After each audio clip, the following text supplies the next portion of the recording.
Bayangkan, berangkat jadi TKW hanya untuk cari nafkah, tapi pulang membawa sebuah rahasia yang mengubah hidup.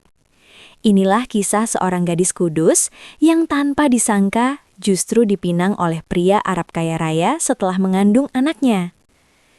Assalamualaikum teman-teman semua, selamat datang kembali di channel Cerita Hidup. Di video kali ini, kita akan membahas sebuah kisah luar biasa, mengharukan dan penuh pelajaran. Sebelum mulai, jangan lupa untuk klik like, subscribe, dan nyalakan lonceng notifikasi, supaya tidak ketinggalan konten menarik lainnya di channel ini. Dukungan kalian sangat berarti untuk perkembangan channel ini. Siti adalah seorang gadis sederhana dari sebuah desa kecil di Kudus. Usianya baru menginjak 23 tahun, namun beban hidup seolah sudah menekan pundaknya sejak lama. Ayahnya sakit-sakitan akibat kecelakaan kerja yang membuatnya tidak bisa lagi mencari nafkah. Ibunya hanya buruh cuci yang penghasilannya pas-pasan. Setiap hari, Siti melihat ibunya berangkat pagi sebelum matahari muncul dan pulang sore dengan tubuh lelah, namun tetap tersenyum demi menenangkan hati anak-anaknya. Siti sebenarnya ingin membantu lebih banyak, tapi pekerjaan di kampung tidak banyak menghasilkan. Gajinya sebagai penjaga toko tidak cukup untuk biaya rumah, obat ayahnya, dan sekolah adik-adiknya. Malam demi malam, ia terjaga memikirkan cara untuk memperbaiki keadaan. Hingga suatu hari, seorang tetangga pulang dari Arab Saudi sebagai TKW dan bercerita bahwa gaji di sana jauh lebih besar daripada bekerja di tanah air. Sejak hari itu, terlintas sebuah keputusan besar di benak Siti, merantau. Bukan karena ia ingin hidup mewah, tetapi karena ia ingin keluarganya berhenti hidup dalam kekurangan. Meski hati kecilnya takut, ia mencoba meyakinkan dirinya bahwa ini adalah jalan terbaik. Ketika akhirnya Siti menyampaikan niatnya kepada keluarga, suasana rumah mendadak hening. Ibunya langsung meneteskan air mata. "Ibu takut kamu sengsara di negeri orang, Nak," ucapnya lirih. Sementara ayahnya hanya menunduk, memutar-mutar jari yang mulai lemah. Namun Siti menggenggam tangan ibunya dan berkata, "Bu, kalau bukan aku siapa lagi? Aku ingin ayah sembuh. Aku ingin adik bisa sekolah tinggi. Aku lakukan ini demi kita." Dengan berat hati, kedua orang tuanya mengizinkan. Beberapa hari sebelum keberangkatan, Siti memandangi kampungnya. Jalan kecil berpasir, suara azan dari musola, aroma masakan ibu. Semua terasa hangat, namun harus ia tinggalkan untuk sementara waktu. Saat hari keberangkatan tiba, Siti membawa 1 koper kecil dan 1000 doa. Di bandara, ia memeluk ibunya erat-erat, seolah tak ingin melepaskan. Air mata mengalir tanpa bisa dihentikan. "Hati-hati, Nak, apapun yang terjadi, ingatlah rumah ini selalu menunggumu pulang," ujar ibunya. Dengan langkah berat namun penuh tekad, Siti memasuki pesawat. Ia tidak tahu bahwa keputusan sederhana itu kelak akan mengubah hidupnya selamanya, lebih jauh dari apapun yang pernah ia bayangkan. Setibanya di Arab Saudi, Siti ditempatkan pada sebuah keluarga terpandang yang tinggal di wilayah elit kota Riyadh. Rumahnya begitu megah, berdiri dengan pilar-pilar tinggi, dinding berornamen ukiran Timur Tengah, dan halaman luas yang dipenuhi tanaman kurma. Saat pertama melihatnya, Siti hampir tidak percaya bahwa ia akan bekerja di tempat semewah itu. Rasa takut dan cemas kembali muncul. Apakah ia mampu menjalani semua ini? Namun perasaan itu sedikit mereda saat ia bertemu dengan sang majikan, Tuan Khalid, seorang pengusaha kaya raya berusia sekitar 40 tahun. Penampilannya sangat rapi, pembawaannya tenang, dan tutur katanya lembut meski wajahnya tegas. Ia menatap Siti seolah tidak ingin menakutinya. "Selamat datang, Siti. Semoga kamu betah bekerja di sini," ucapnya dalam bahasa Arab bercampur Inggris, pelan namun penuh perhatian. Di rumah itu juga tinggal istri Tuan Khalid yang telah wafat beberapa tahun lalu, meninggalkan 2 anak yang sudah remaja. Meskipun rumah tersebut besar, keluarga itu tidak ramai atau berisik. Suasananya justru tenang, teratur, dan penuh aturan. Namun tidak keras seperti yang banyak ditakutkan para TKW. Hari-hari pertama Siti diisi dengan belajar pola kerja. Ia bertugas merapikan rumah bagian dalam, membantu di dapur, dan menyajikan teh khas Arab setiap sore. Meski pekerjaannya cukup banyak, Siti tidak pernah dimarahi, seperti cerita-cerita buruk dari para TKW lain. Para penghuni rumah memperlakukannya dengan sopan, dan para staf lain seperti koki serta penjaga halaman selalu siap membantu jika Siti kesulitan.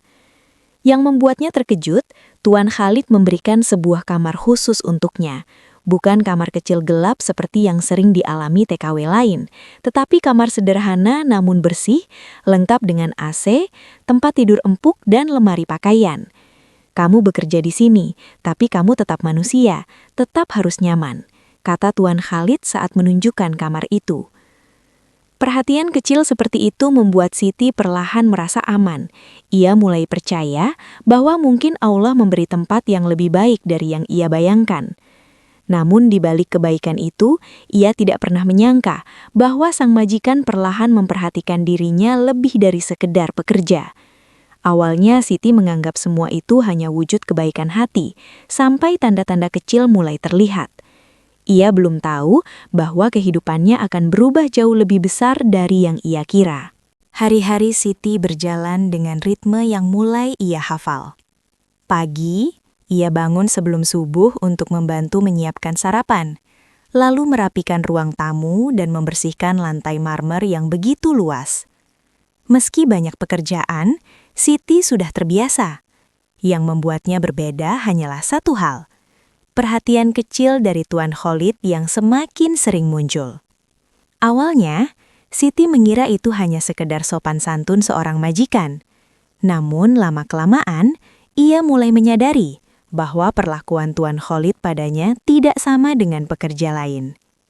Suatu pagi, ketika Siti selesai membersihkan ruang keluarga, Tuan Khalid datang sambil membawa sebuah kotak kecil. "Siti, ini untukmu," katanya. Siti terkejut. Ia mengira itu pekerjaan tambahan atau mungkin alat kebersihan. Namun saat dibuka, ternyata itu adalah sepasang sandal rumah baru yang lembut. "Aku lihat sandalmu sudah rusak. Kaki adalah amanah, harus dijaga," ucapnya singkat. Siti hanya bisa mengangguk, bingung harus berkata apa. Tidak pernah sebelumnya ia diperlakukan sehangat itu oleh majikan. Bahkan di kampung pun, jarang orang yang memperhatikan hal-hal kecil seperti itu. Hari berganti hari, perhatian itu semakin jelas. Misalnya, saat Siti sedang sibuk memasak, Tuan Khalid tiba-tiba datang ke dapur dan bertanya, "Apa kamu sudah makan? Jangan bekerja tanpa mengisi tenaga." Atau ketika Siti kelelahan membawa keranjang cucian berat, Tuan Khalid menghentikannya dan memanggil penjaga rumah untuk membantu. Yang paling membuat Siti tak bisa tidur adalah kejadian sederhana pada suatu sore. Rumah besar itu tiba-tiba gelap karena listrik padam. Siti yang sejak kecil takut gelap, langsung panik dan berdiri kaku di tengah lorong. Tuan Khalid yang sedang berada tidak jauh darinya segera menghampiri. "Siti, kamu tidak apa-apa?" tanyanya lembut sambil menyalakan lampu kecil dari ponselnya. Cahaya itu menghilangkan rasa takut Siti, membuatnya merasa aman. Pada detik itu, Siti merasakan sesuatu yang belum pernah ia rasakan sejak bekerja di negeri orang, rasa terlindungi. Namun perasaan itu justru membuatnya semakin bingung. Ia tahu dirinya hanyalah seorang pekerja, sedangkan Tuan Khalid adalah pria kaya raya yang terhormat. Ia tak ingin salah mengartikan sikap baik sang majikan. Dalam hati Siti terus mengingatkan dirinya untuk menjaga jarak. Tetapi kadang hati tidak selalu tunduk pada logika. Dan tanpa ia sadari, perhatian kecil itu perlahan menumbuhkan benih perasaan yang tidak pernah ia rencanakan. Siti masih belum tahu bahwa pria itu pun mulai memerhatikan dirinya lebih dari sekedar seorang pekerja rumah tangga. Sejak kejadian listrik pada malam itu, Siti mulai merasakan sesuatu yang aneh dalam dirinya.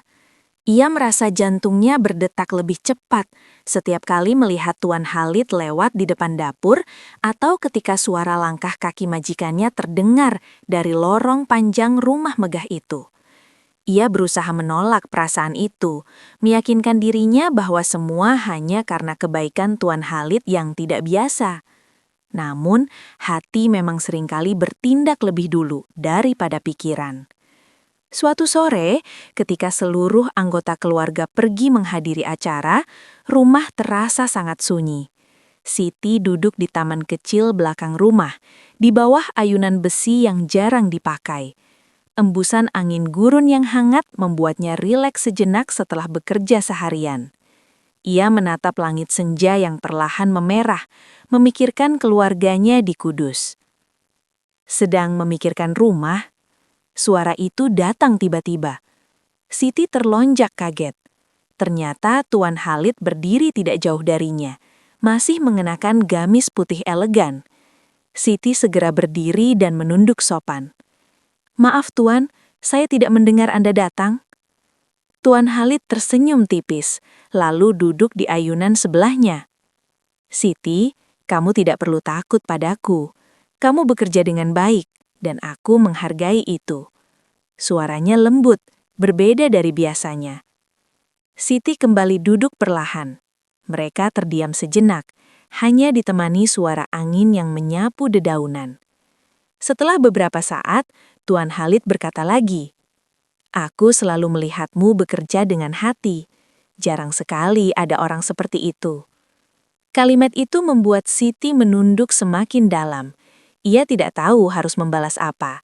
Sebagian dari dirinya merasa hangat, namun sebagian lainnya justru ketakutan.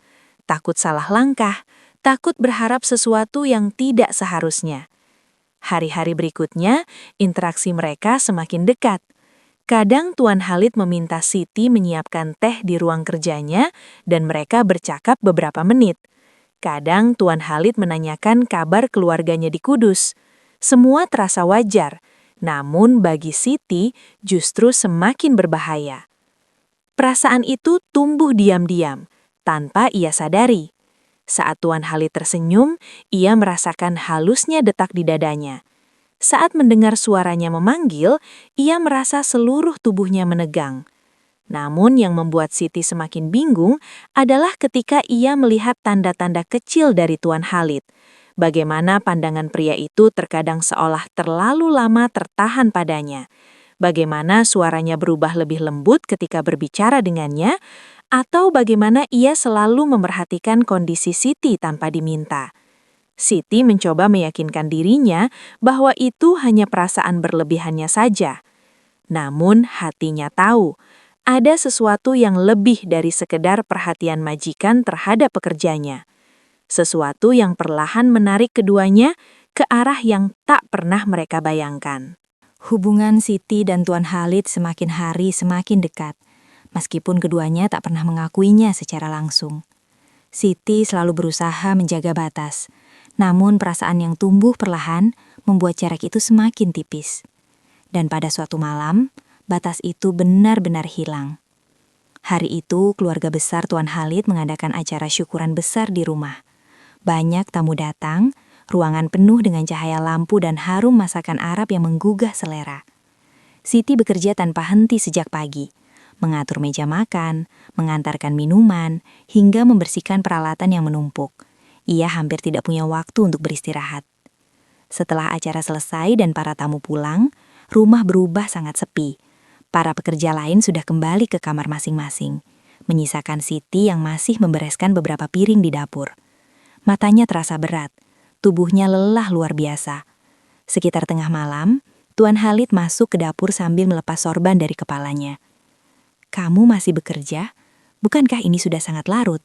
tanyanya. Siti tersenyum tipis, meski matanya sayu. "Tinggal sedikit, Tuan. Saya selesaikan saja." Melihat kondisi Siti yang begitu lelah, Tuan Khalid mendekat dan secara spontan mengambil gelas dari tangan Siti.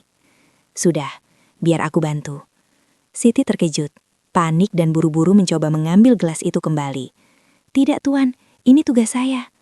Tuan Khalid menatapnya. Sebuah tatapan yang tidak seperti biasanya.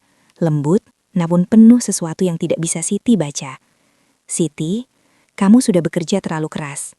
Istirahatlah." Saat itu, entah karena kelelahan, emosi atau perasaan yang sudah lama dipendam, Siti kehilangan kendali atas dirinya. Air matanya tiba-tiba jatuh. Ia menunduk, berusaha menyembunyikan tangisannya, namun Tuan Khalid memegang bahunya dengan lembut. "Kenapa kamu menangis?"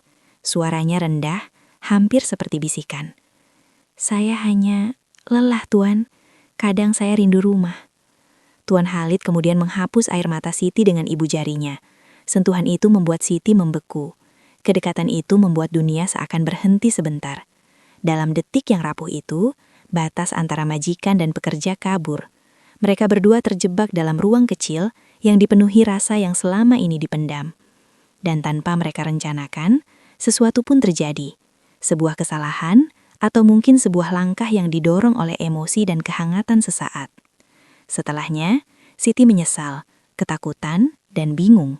Ia kembali ke kamarnya dengan hati bergetar, merasa dunia seolah berputar terlalu cepat. Di sisi lain, Tuan Khalid duduk diam di dapur, memejamkan mata. Ia pun sadar bahwa mereka telah melewati batas yang tidak seharusnya dilewati. Tetapi ia juga tahu, sesuatu telah berubah di antara mereka. Beberapa minggu setelah kejadian itu, Siti merasakan sesuatu yang berbeda pada tubuhnya. Mual, pusing, dan terlambat datang bulan. Dengan tangan gemetar, ia melakukan tes kecil yang ia beli secara diam-diam. Hasilnya, 2 garis.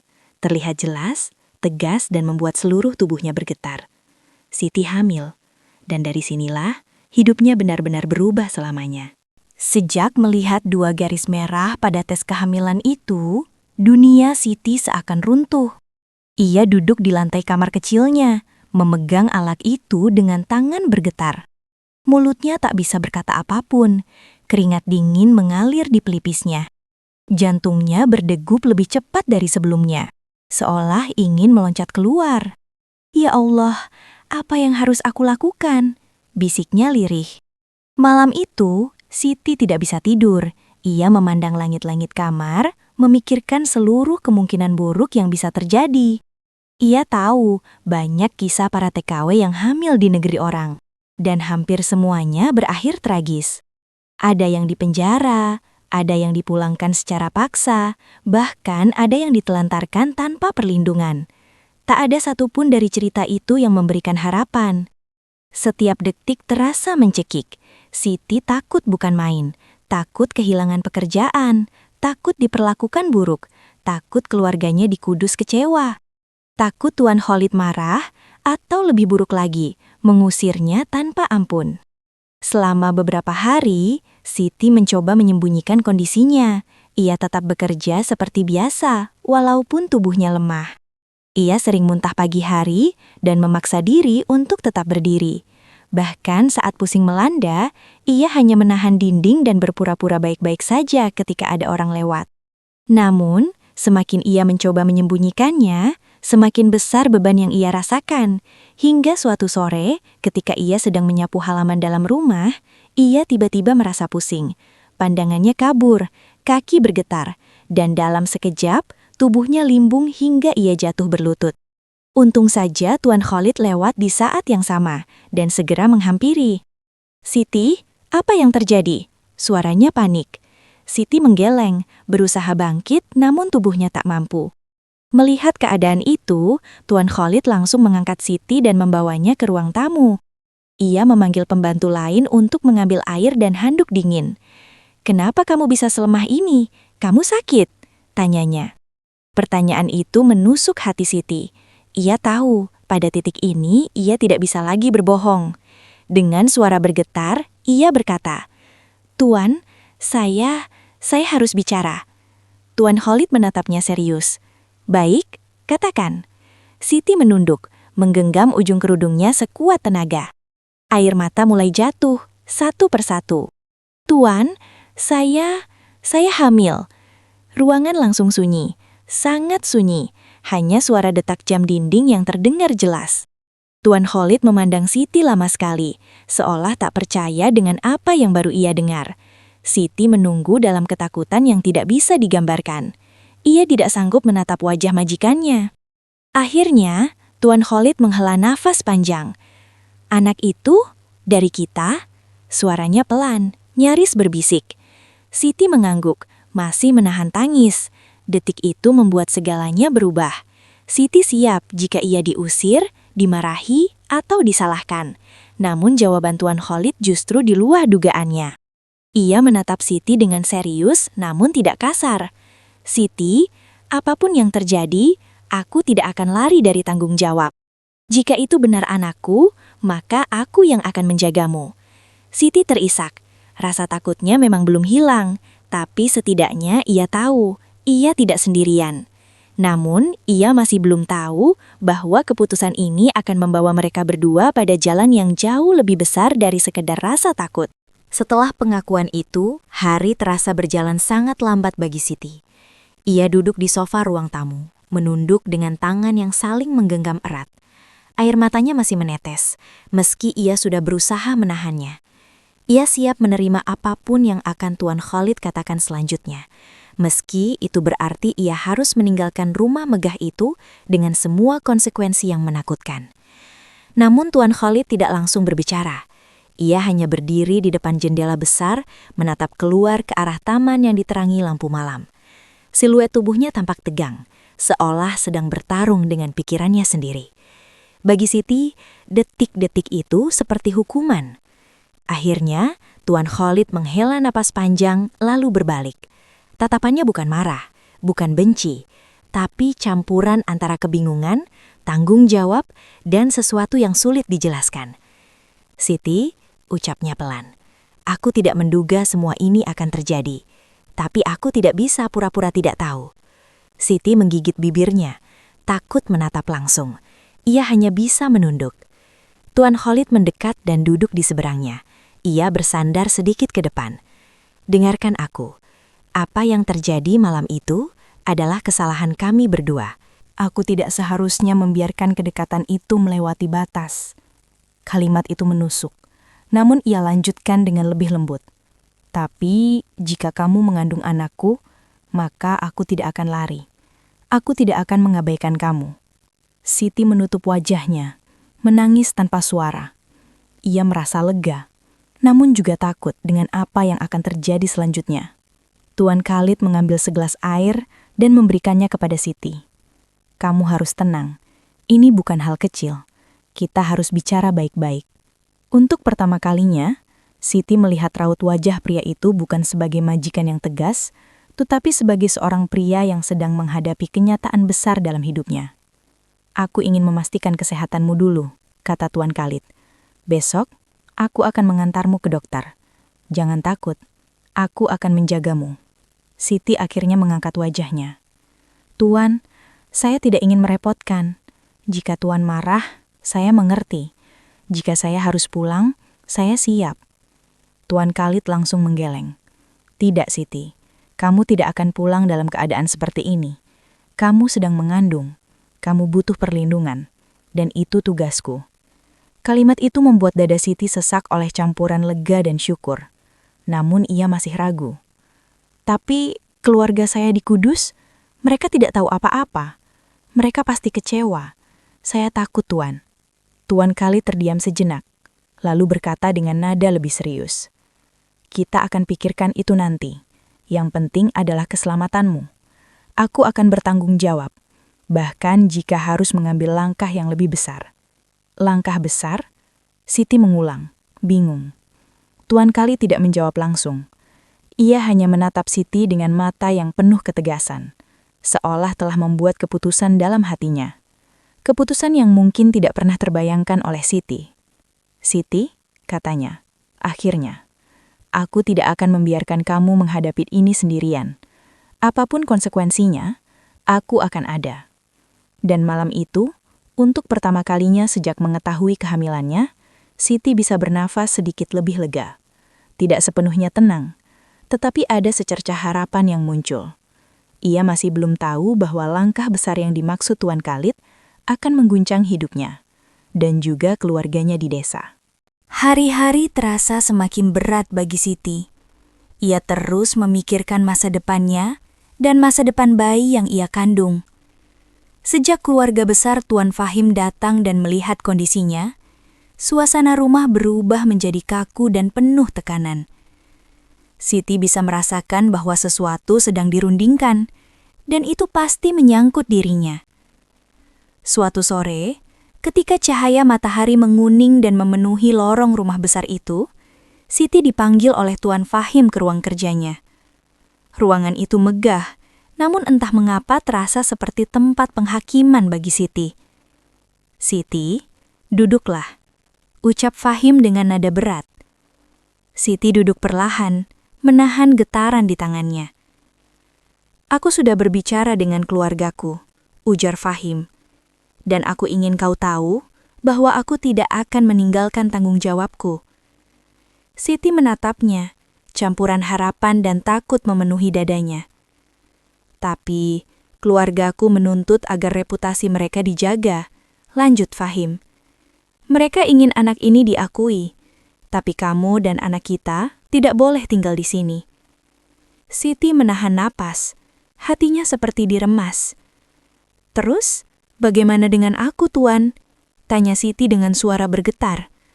"Apa aku cuma harus menerima semua ini begitu saja?" Fahim menatap Siti penuh dilema. "Aku ingin kamu tetap di sisiku, tapi aku tidak bisa melewati batas tradisi keluargaku." Air mata Siti tak bisa ditahan. Ia merasa dicintai, tetapi tetap didorong menjauh. Diperjuangkan, namun tidak sepenuhnya diterima. Malam itu ia menangis dalam diam di kamarnya. Ia sadar bahwa semua keputusan keluarga besar itu bukan hanya soal dirinya, tapi juga status, harta, dan nama besar yang menjulang tinggi. Namun, di tengah kesedihan itu, muncul kekuatan dalam dirinya, sebuah tekad baru. Jika ia harus berjuang demi masa depan bayinya, maka ia siap. Hari-hari menjelang kelahiran semakin menggoyahkan hati Siti. Ia duduk di balkon villa mewah itu, memandangi kota Riyadh yang gemerlap. Dari kejauhan, kota itu terlihat indah. Namun baginya justru tampak seperti sangkar emas. Ketukan pintu memecah keheningan. Tuan Fahim datang dengan wajah lelah. "Siti, kita perlu bicara," ujarnya lirih. Siti menatapnya tanpa lagi ada air mata. Hanya ketegasan. "Aku sudah berusaha meyakinkan keluarga," kata Fahim. "Aku bertengkar, aku menolak banyak keputusan mereka. Tapi tradisi keluarga kami tidak bisa diganggu. Mereka tidak akan pernah menerima hubungan ini." Siti mengangguk pelan. Ia sudah menduga. "Aku juga sudah memutuskan sesuatu," ucap Siti. Fahim terdiam. "Keputusan apa?" Siti menatapnya dalam, lebih mantap daripada sebelumnya. "Aku akan pulang ke Indonesia setelah melahirkan. Aku akan membesarkan anak ini sendiri. Aku tidak ingin anakku menjadi rahasia. Aku tidak ingin ia tumbuh tanpa jati diri." Fahim tampak terpukul. "Siti, aku bisa menjamin hidupmu. Aku bisa mengirimkan uang. Aku bisa..." Siti menggeleng. "Ini bukan soal uang, Tuan. Ini soal martabat. Kalau aku tetap di sini, aku selamanya dianggap sebagai kesalahan. Dan anakku hanya akan menjadi aib yang disembunyikan." Fahim menunduk. Suaranya bergetar ketika berkata, "Aku tidak ingin kehilangan kalian. Kadang seseorang harus hilang agar yang lain bisa menemukan hidupnya," jawab Siti lembut. Ada hening panjang. Hening yang terasa lebih berat daripada ribuan kata. Akhirnya Fahim berkata, "Kalau itu yang kau pilih, aku tidak akan menghalangimu. Tapi ketahuilah, aku mencintaimu, Siti." Air mata Siti jatuh, namun bukan karena kelemahan. "Aku juga mencintai, Tuan, tapi cinta kita tidak cukup untuk melawan kenyataan." Fahim menggenggam tangan Siti untuk terakhir kalinya. Sentuhan yang hangat, namun penuh perpisahan. Ketika pria itu pergi dari balkon, Siti menatap langit Riyadh yang bertabur bintang, lalu menatap perutnya. "Anakku, kita akan pulang ke rumah," bisiknya. Keputusan itu pahit, namun menjadi awal bagi kehidupan baru yang akan ia perjuangkan dengan segala kekuatannya. Dari kisah Siti, kita belajar bahwa hidup kadang membawa kejutan yang tak terduga. Terkadang kesalahan justru menjadi jalan menuju takdir yang lebih indah, asal kita jujur, bertanggung jawab, dan tetap percaya pada kebaikan. Terima kasih telah menonton cerita ini. Jangan lupa tinggalkan komentar, like, dan subscribe untuk mendukung channel ini agar terus berkembang. Sampai jumpa di video berikutnya. Wassalamualaikum warahmatullahi wabarakatuh.